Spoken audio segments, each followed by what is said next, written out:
Kwento ng buhay at pananampalataya sa Diyos, ang liwanag sa gitna ng kadiliman. Isang araw, nagising si Ana na puno ng pangungulila at lungkot.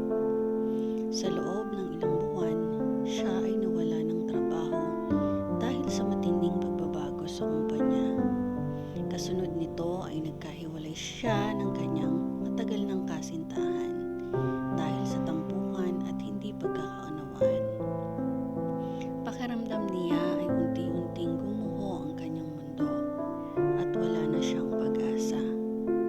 Sa gabi ay madalas siyang gising, iniisip ang mga mali sa buhay at tinatanong kung bakit siya dumaraan sa matinding pagsubok.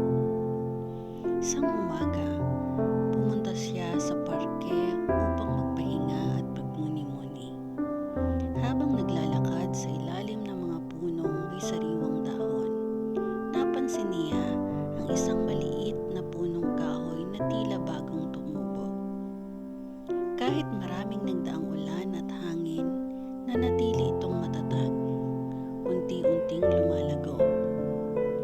Naalala niya ang mga kwento ng kanyang lola tungkol sa Diyos. Paano sa gitna ng unos at dilim ay may ilaw na walang mawawala kung tayo'y mananalig. Muling niyapos ni Ana ang kanyang sarili. Nagdasal at humingi ng lakas sa Diyos. May mga araw na muling sinusubok ang kanyang takot at pangungulila. Ngunit tila may tinig na palaging bumabalik sa kanyang puso. Huwag kang susuko, kasama mo ako. Dahan-dahan, natuklasan ni Ana ang mga biyaya sa maliit na bagay.